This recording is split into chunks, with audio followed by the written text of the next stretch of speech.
we're going, we don't need roads. This is your host, Joey Cruel. You are listening to Relentless Flashbackin. In every episode, I will travel back to a certain year of the past and I'll talk about its historical events, stuff, toys, cars, TV, movies, and music. You'll find Relentless Flashbackin on Mixcloud, YouTube, Facebook, Instagram, and Twitter. With this episode, I'll talk about 1999. The 90s were an awful decade, the beginning of a never-ending journey through hell. Yes, there was something remarkable, but for sure, 1999 shows how the last 28 years have been heinous and empty.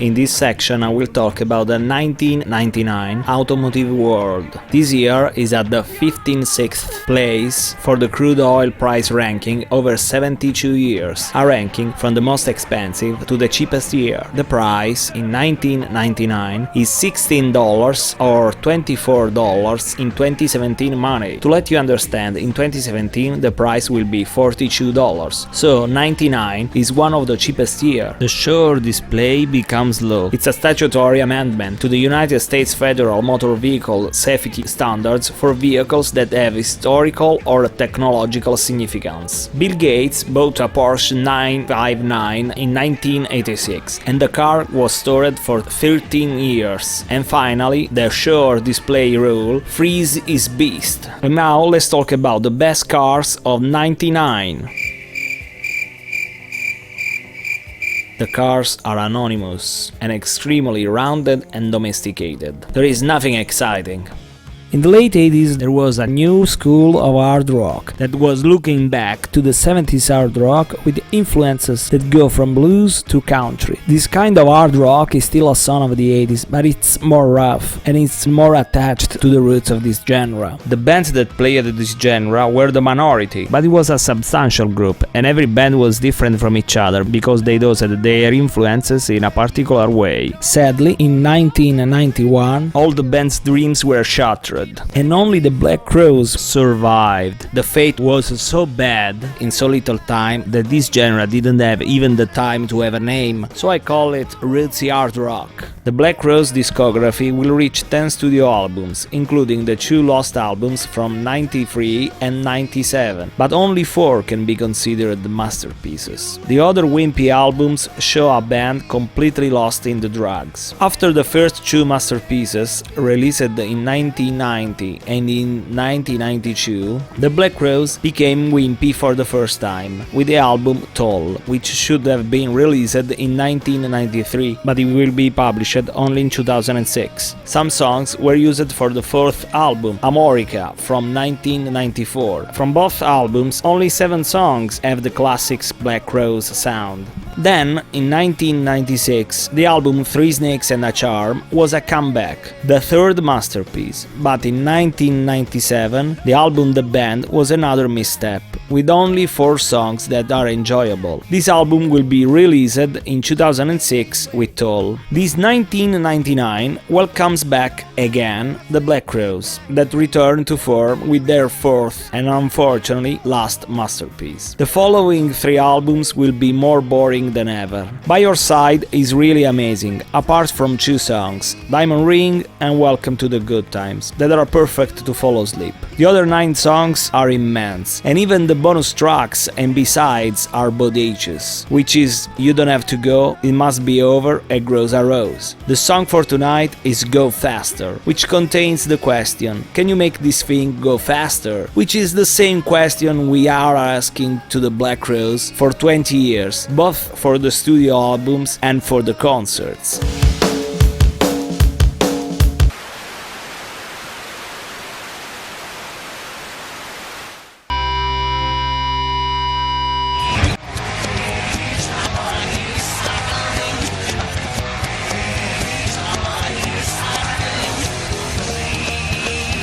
In 1999 we can still watch one educational show. Since 1969 there is Sesame Street on PBS, and then there is the SpongeBob SquarePants debut, a series aimed at children, but with a disturbing styles and ultra-wacky screenplays. It can be enjoyed even by grown-ups. It will reach 12 seasons and 2 movies, and in 2019 will be still going strong. It's a funny series with an incredible success, but as far as I'm concerned, during this 1999 there are 2 masterpieces in TV, and one of them is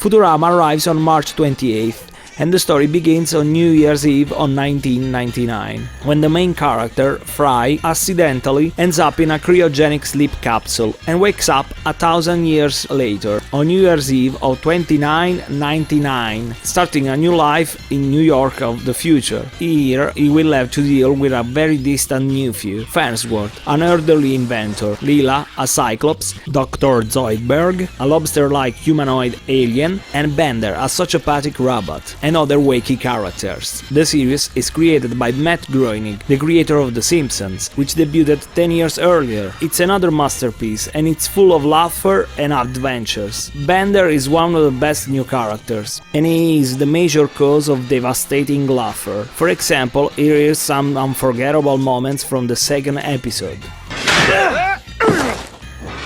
Yeah, well, I'm gonna go build my own theme park with blackjack and hookers. In fact, forget the park. Oh, no room for Bender, huh? Fine, I'll go build my own lunar lander with blackjack and hookers. In fact, forget the lunar lander and the blackjack.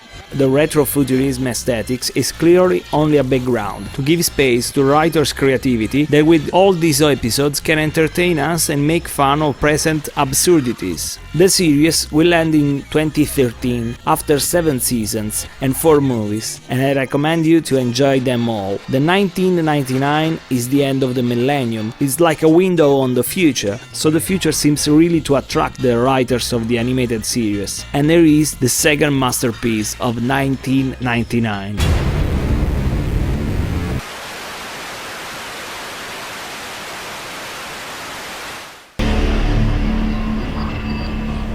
Batman Beyond arrives in January, and I was very skeptical about this series. I expected to find a lot of CGI and a completely changed and distorted Batman. But this series isn't a reboot, but a sequel, so any change is welcomed, and it works great. We found ourselves in a future where Bruce Wayne is old and gives, not easily, the mask to a young boy whose father was murdered. The series is dark and really brutal from a certain point of view, with that taste of dystopian future typical of the science fiction movies from the early 90s. The series will end with a full-length movie called Return of the Joker, which will manage to keep you breathless until the last minute. Unfortunately, the series will be closed in 2001 without a real ending, but luckily a sort of ending will be revealed in an episode of the Justice League Unlimited series in 2005. It will be a worthy farewell to a really surprising and sadly underrated series. Sodom are one of the few thrash metal bands that went through the storm of the 90s without selling out. Instead, in 1992, when everybody was softening or slowing down their style, Sodom released Tap in the Vein, an album that was almost death metal. A way to say, we don't surrender, we increase the massacre. Sodom are one of the 4 best German thrash metal bands, along with Destruction, Creator and Tankard, to form the most savage and rough side of the thrash metal. In 1999 they are still ravaging, and they blast the 9th album, Code Red, another record that you can buy like a pig in a poke. They don't know how to do unpleasant surprises. You already know what you receive. Another lethal dose of pure thrash metal, seasoned with socially engaged lyrics. This record is a must-have for every thrash metal fan. And now let's start a mosh pit with the Vice of Killing.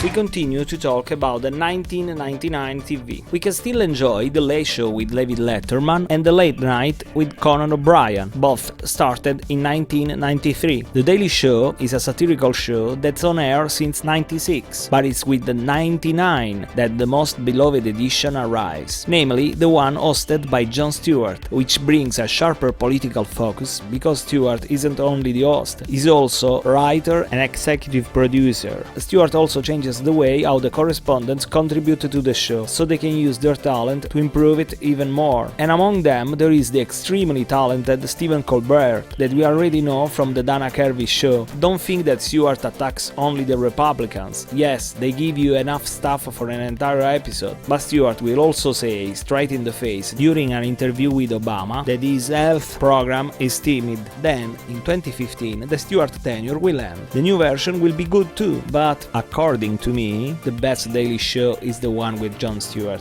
Saturday Night Live ends the 24th and begins the 25th season. A dead calm, sometimes broken by Will Ferrell, who at least on TV makes people laugh. This year we can enjoy the end of the 6th and the beginning of the 7th season of X-Files, which continues since 93 and will last until 2002, and then it will come back in 2016. Due South, which continues since 94, with the end of the 4th season, will be cancelled, and there is also the end of the 3rd and the beginning of the 4th season of Early Edition. Unfortunately, this will be also the last one, because the series will be cancelled in 2000 by CBS without caring about the TV series fans. These two series are a perfect example of something too good to survive during this sad era. As for debuts in the TV series,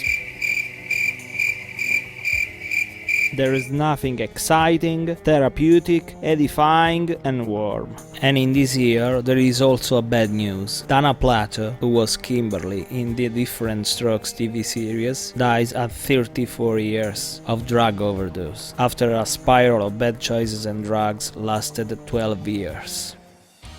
In the 90s, heavy metal was represented by two extremes. From one side there is the evil, dark and dangerous black metal, and on the other side there is the happy and unharmful power metal. Among the 1000 bands that sound the same, this fad brought many historical bands into the spotlight. The band Gamma Ray, born from a rib of Halloween, is one of them. The Teutonic Band was founded in 1989 by the guitarist Kay Hansen and debuted in 1990 with the masterpiece Eating for Tomorrow, and 10 years later Gamma Ray releases the 6th album, Power Plant. The whole album is exactly what you expect from Gamma Ray, and the songwriting of the smiling Kay Hansen doesn't betray their sound, with incredible songs like Send Me a Sign or Guidance of the Sinner, and then there is Heavy Metal Universe that sounds like a Manowar song. It's another great album, very mature with many tracks that goes over the 5 minutes without boring you. And there is also room for more surprises. There are 2 cover songs, an improved version of It's a Sin by Pet Shop Boys, and among the bonus tracks there is Long Live Rock and Roll by Rainbow. If you like power metal, you should buy this album. It is almost a masterpiece. With this album the episode ends. In the next episode I'll talk about the 1979. Please subscribe to the channel and follow the show on Facebook, Instagram and Twitter. If you want to give your support, please visit Teespring and Patreon.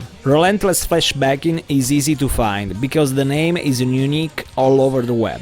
And now, from the Power Plant album, here is Gamma Ray with Razorblade Sig. Stay outrageous, stay larger than life.